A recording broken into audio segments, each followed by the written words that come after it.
নমস্কার বন্ধুরা, আজ আমি শেয়ার করছি দারুণ স্বাদের নরম তুলতুলে তালের মালপোয়া রেসিপি। আর এই তালের মালপোয়া খেতে হয় দারুণ।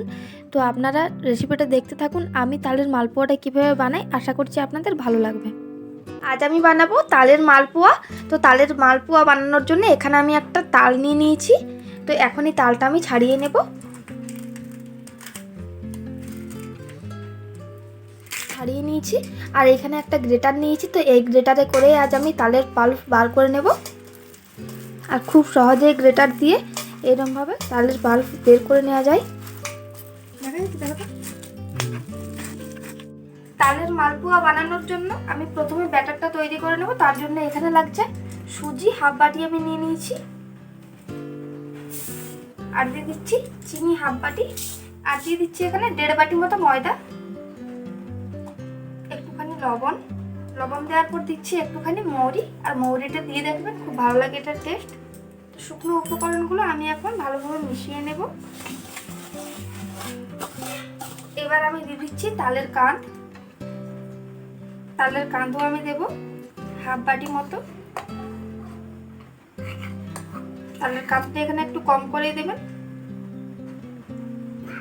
তালের কাঁধটা কম করে দিলে তাহলে মালপোয়াগুলো খুব ভালোভাবে ফুলবে।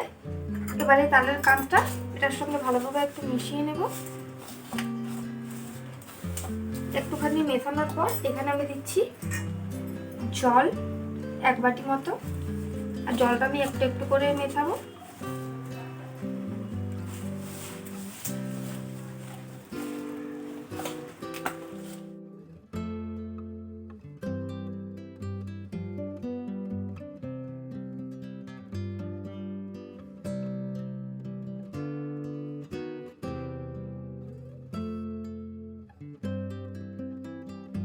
আরো হাফ বাটি আমি এখানে জল অ্যাড করব, কিন্তু জলটা একবারে দেবো না, একটু একটু করে দেব।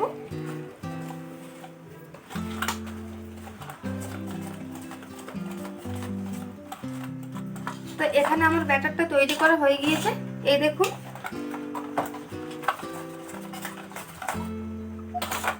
তো এই ব্যাটারটা আমি এখন 10 মিনিট মতো রেস্টে রাখবো।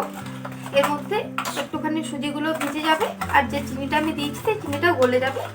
10 মিনিট মতোই রেস্টে রাখবো এটা আমি। এই ব্যাটারটা আমি 10 মিনিট রেস্টে রেখেছিলাম। 10 মিনিট রেস্টে রাখার পর একটা হাতার সাহায্যে আমি এখন ব্যাটারটা একটুখানি ভালোভাবে মিশিয়ে নেব। 1 থেকে 2 মিনিট এই ব্যাটারটা খুব ভালোভাবে আমি ফেটিয়ে নিচ্ছি।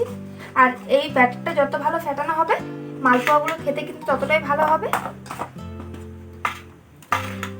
এখানে ব্যাটারটার ঘনত্বটা ঠিক এইরকম হবে, খুব একটা পাতলাও হবে না আবার খুব একটা কিন্তু ঘনও হবে না। এরকমই একটা ব্যাটার তৈরি করে নিতে হবে। তো মালপোয়ার জন্য এখানে আমার ব্যাটারটা রেডি হয়ে গিয়েছে। এখন আমি মালপোয়াগুলো ভেজে নেব। মালপোয়াগুলো ভাজার জন্য এখন তেলটা খুব ভালোভাবে গরম হয়ে গিয়েছে। তো এখন আমি গ্যাসের আঁচটা কম করে দিয়ে একটা হাতার সাহায্যে এখানে একটুখানি ব্যাটার নিয়ে নিচ্ছি আর এই তেলের মাঝখানে দিয়ে দিচ্ছি। কিছুক্ষণের মধ্যেই দেখবেন এটা ভেসে উঠবে, তখন এরকমভাবে একটুখানি তেল দিয়ে দিতে হবে।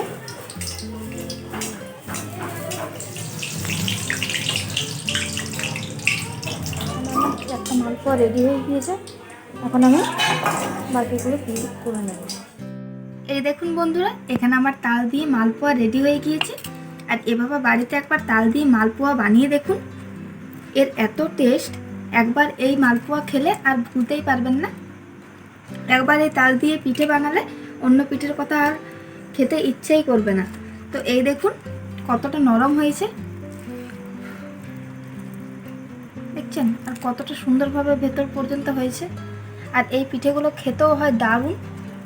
তো আপনারা বাড়িতে একবার অবশ্যই বানিয়ে দেখবেন। এই রেসিপিটা যদি আপনাদের ভালো লেগে থাকে তাহলে আমার চ্যানেলটা সাবস্ক্রাইব করে আমার পাশে থাকবেন।